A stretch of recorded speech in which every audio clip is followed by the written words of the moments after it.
People ask me, was this a surprise that you got this job? Were you prepared for it in any way? And I have to tell them, yeah, I was prepared for it. It was something I've been dreaming about for about 40 years. Said, in dreams begin responsibilities. So with this dream and its fulfillment came an immense amount of responsibilities. How big those responsibilities? I received an indication from my Prime Minister, Benjamin Netanyahu, when I received my appointment. He looked at me and said, "Oh boy, are you going to have a hard job." Then I went to speak to my Foreign Minister, Victor Lieberman. He said to me, "Oh boy, you're going to have a hard job." I heard this from the Defense Minister, the Treasury Minister, the Postal Minister, everybody. It was like the mantra, you're going to have a hard job. I knew I was in bad shape when I went to the basement of the Foreign Ministry and I signed off on a cell phone. And the guy there who signed me off on the cell phone looked at me and said, "Oy vey, you've got a hard job." Now what was so hard? Why a hard job? Listen, Israel's ambassador to the United States is always never an easy task, but there was a particular juncture in our relationship.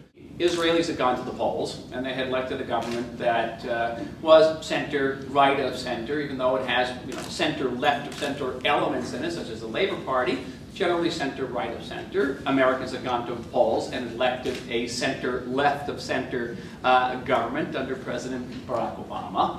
And that set the stage for a certain amount of dissonance. The president had come into office with a declared intention of reaching out and engaging some of America's adversaries, particularly in the Muslim world, and especially the Iranians.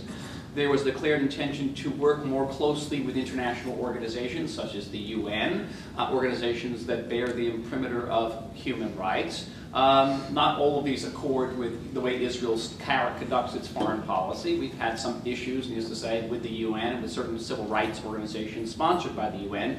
More on that later.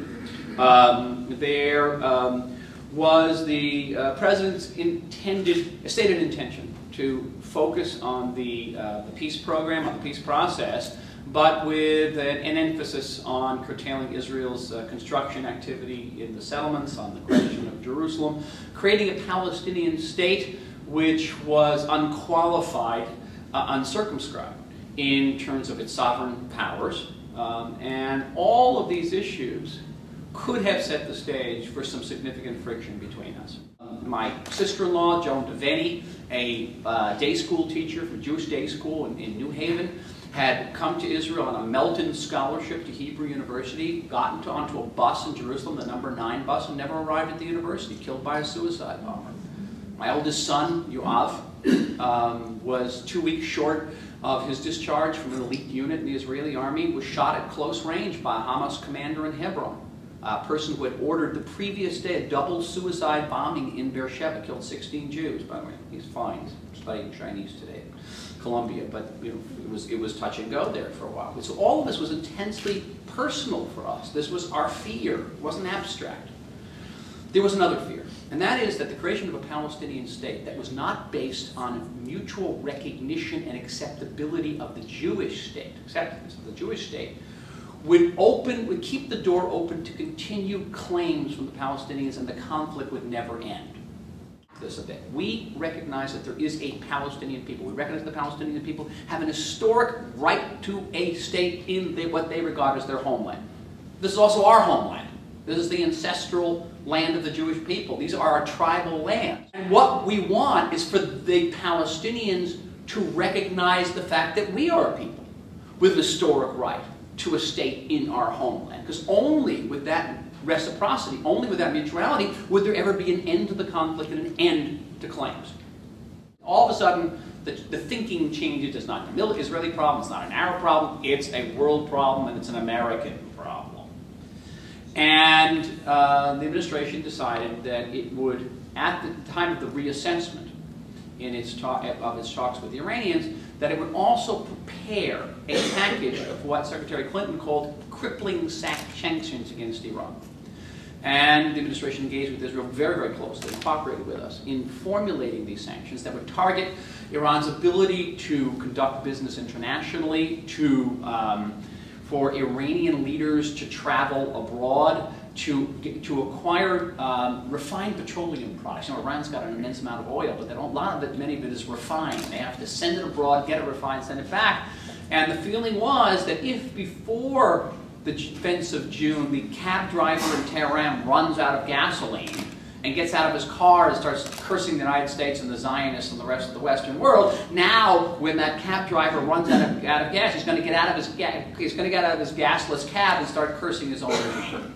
Big difference for us. The Iranians have made what they feel are some confidence-building measures, but we have been reassured. And I was reassured at the White House this morning, and I received another reassurance that they are continued to seek the total suspension of enrichment of uranium on Iranian soil, and that failing that, these sanctions will be put into effect. And the government of Israel, the state of Israel, supports this policy. So this potential also for friction over the Iran thing has been very, very largely diffused and really entirely removed at this stage. Entirely removed.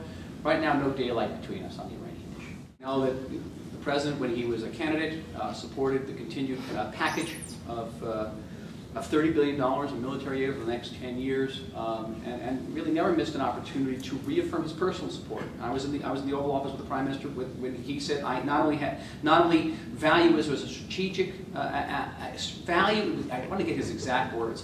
Israel is a source of admiration and inspiration for me, he said. Quote. And I have an emotional attachment to the Jewish state. There has not been a minute, let me rephrase it, there has not been a nanosecond that has not been utterly fascinating, fulfilling, rewarding, enriching. I find the people I work with in this administration to be just the finest people. There is nobody I meet who doesn't say what I said before about reaffirming America's commitment to Israel's security and to the alliance. I'm working with the A-team of the Israeli Foreign Ministry. People fight to come here, to work here. This is the apogee, if you're an Israeli diplomat. But the embassy, which has well over 100 people in it, has generals in it, and chief inspectors of the army, and trade officials. It's this whole realm here. And so it's constantly learning. And I would not, and beyond all that, how should I put a fine point on it? I have a sense of ineffable privilege of being able to represent the country I love to the country of my birth. It's just every day I come home, I say to my wife, "You're not going to believe this. What a day I had." And I said, pinch me. This is not real. It's just the best. This is a dream come true. With the dreams come responsibilities, but also with the responsibilities comes a tremendous amount of fulfillment and inspiration and enrichment, and this is part of it. Seeing these projects like Arab 2, Arab 3 go up and actually work, that's what it's all about.